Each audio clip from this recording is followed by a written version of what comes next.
Hello and welcome to my channel. I'm Star. Having and creating original characters is wonderful. You can daydream about them instead of getting your stuff done, and you can listen to Nightcore while thinking of a really cool fight scene that you most definitely can't animate. Or is that just me? Having OC since I was really young was one of the biggest motivators for creating, and I'm sure many other artists can relate. As I've gotten older and my creativity time has dwindled, I've realized that I don't really create OCs nowadays. In order to help myself out, I picked out random objects to create new characters with. So I would love to talk about the process and hopefully inspire some of you to create something new. So let's get started.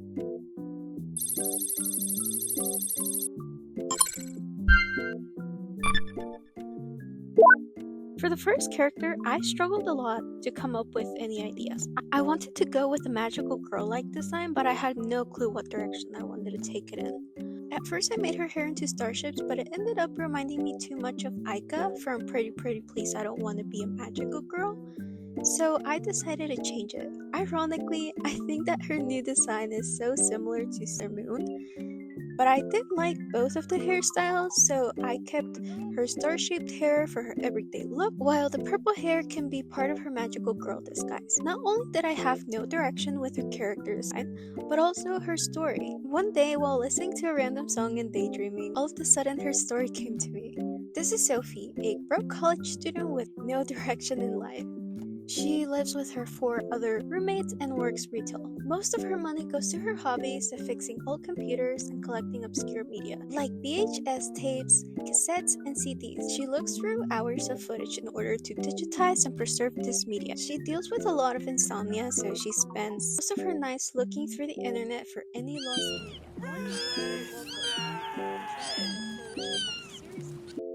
lost media. One night, while going through a deep internet rabbit hole, she finds a series of videos. She can't make out much of what's going on. Something feels really off. She feels so unsettled by this that she closes all of her tabs and pretends it never happened. She goes on about her life for several weeks, but she can't shake off the feeling that something is wrong. One day, while browsing the internet, she gets a pop-up ad that says, "You've seen it, haven't you? Want to help?" Almost like her body moved on her own, she clicks the link and it's redirected to a page that says, "You've been selected." Her screen becomes brighter. A hand made out of light comes out of the screen trying to pull her in. In a panic, she tries to pull back and pulls out a strange entity that immediately morphs into a small cute mascot.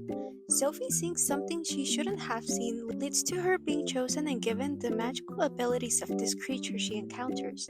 Even though her story was the hardest to come up with, I was so excited to go more in depth and continue the world building, as I feel like there's a lot of potential here.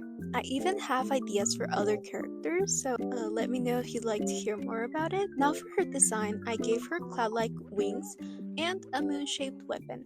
This kind of weapon is called a mace. I incorporated the chains on her waist as well as on the mace. So yeah, this is Sophie in her magical girl form. I really like the way she turned out.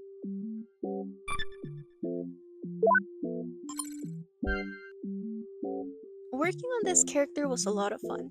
She actually ended up being the one that really got me back into the groove of creating new characters. She was also the easiest to design and write. For this character, I chose a clown theme, as one of my objects was a circus.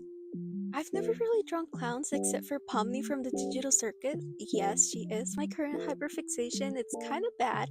But anyway, we wanted to have a friendly and cute pastel color scheme for her. She's also a little bit shorter. Kind of wanted her to almost look like a doll. I wanted to contrast this with her mischievous expression and dark circles under her eyes to really show what kind of person she is underneath this mask.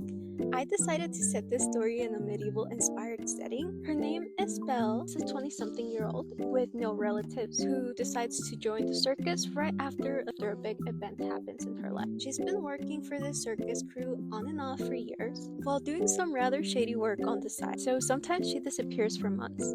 Her identity in the circus is secret, and outside of her job, she disguises herself as a guy in order to survive. She actually has pretty short hair, so she wears a wig as part of her costume. One day, she hears that a wealthy noble family is looking for a bodyguard for one of their sons, as rumor is spreading that someone attempted to murder him. She of course wants the big sum of money they're offering and ends up getting hired as his bodyguard. I'm really excited to explore their dynamics, as this guy is gonna be written as an angsty poet. She's written as a chaotic and smug, slightly terrifying character. So in the end, I gave her crystals hanging from her sleeves, which I did because of the prompts, but I'm gonna be quite honest, I wasn't sure if I liked those, so I might end up incorporating the crystals in some other way. She also uses a sword for her performances in the circus, and potentially the other shady things I was talking about. To be honest, Teacup was a little hard to incorporate, so I just kind of added it later on. I think I could work a little more on her design, especially her blouse and sword design, but overall I really like the way she turned out, and she's another character I can't wait to explore more of. Alright, so honestly, this exercise, though at first was really challenging, became extremely fulfilling to me.